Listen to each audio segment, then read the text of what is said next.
পুকুরে প্রচণ্ড রকম মাছ মারা যাচ্ছে। আমরা অনেকগুলো ট্রিটমেন্ট করি এবং কোনো ট্রিটমেন্টই সফল হচ্ছি না।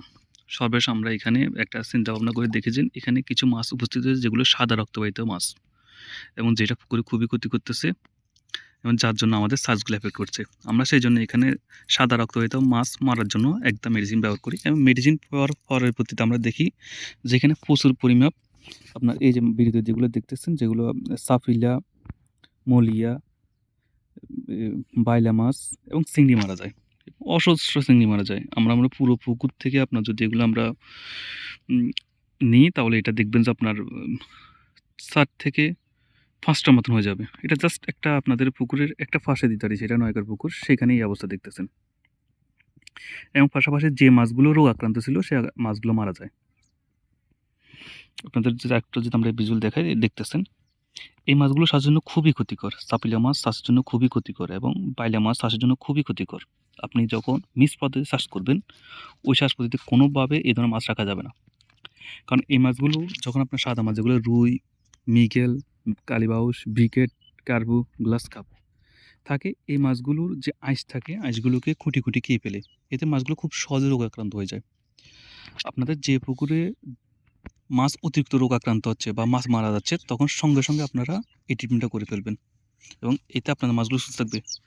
আপনারা দেখছেন ব্রিকেটে এটা বাইলা মাছ। এই বাইলা মাছগুলো শুধুমাত্র যে রুই, কাতাল, মাল, মৃগেল, ব্রিকেট কাপ এই সাদা মাছগুলোর আঁশ খেয়ে বেঁচে থাকে এবং এগুলো যখন মাছের শরীর থেকে খুঁটি খুঁটি আঁশগুলো তুলে ফেলে, তখন মাছ খুব সহজে মাছ প্যারাসাইট আক্রান্ত হয়, ভাইরাস আক্রান্ত হয় এবং ব্যাকটেরিয়া আক্রান্ত হয়। আমাদের এই মেডিসিন ব্যবহার করার এই মেডিসিনটা হলো যে আপনি ব্যবহার করার ২৪ ঘন্টা পর থেকে আপনার কার্যকারিতা বুঝবেন এবং তবে আপনি যদি আপনার মাছগুলো পুকুরে বেশি অসুস্থ হয়, আপনি ব্যবহার না করা উচিত। আপনি দেখতেছেন যে আমাদের এখানে অনেকগুলো আপনার সাদা মাছ মারা গেছে যেগুলো রোগ আক্রান্ত ছিল। কারণ এই ওষুধটা, এই মেডিসিনটা খুবই ভয়াবহভাবে কাজ করে।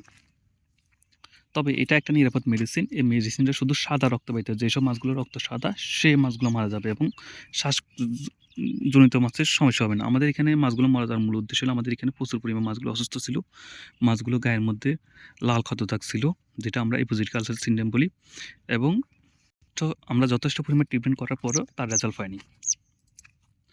আপনাদেরকে ভিজুয়ালটা দেখায়, যেখানে আমাদের ক্যামেরার রেগুলেশন কমের জন্য বুঝতেছেন না যে পুরো পুকুর একদম যে ছোট যেগুলো দেখতেছেন দানাদার, এগুলো সবগুলো এখানে চাপিলা মাছ, বাইলা মাছ এবং কিছু প্রজাতির চিংড়ি আছে। আপনারা যখন চাষ করবেন তখন আপনারা বাইলা, চাপিলা, চিংড়ি কখনো রাখবেন না, কারণ এগুলো বড় মাছগুলো ক্ষতি করে। আপনারা যদি এগুলো চাষ করতে হয় সম্পূর্ণ আলাদা পদ্ধতি চাষ করবেন। আমরা এখন এই পুকুরে যখন এই চাপিলা, বাইলা এবং সাদা রক্তজাত মাছকে ধ্বংস করে ফেলছি, তখন এবার আমরা যে কোনো ট্রিটমেন্ট দিলে এই মাছগুলো খুব দ্রুত সুস্থ হয়ে যাবে। যাক, আপনাদের এটা হলো কথা যে পুকুর সাদা রক্তজাত সেগুলো নষ্ট করে দিবেন, আর সাদা বাহিত রক্তের জন্য মাছগুলো গ্রোথ হয় না, মাছগুলো রোগ আক্রান্ত হয় এবং আপনার পুকুরে ট্রিটমেন্ট করে ফলাফল না পাওয়ার এটা সবচেয়ে বড় কারণ।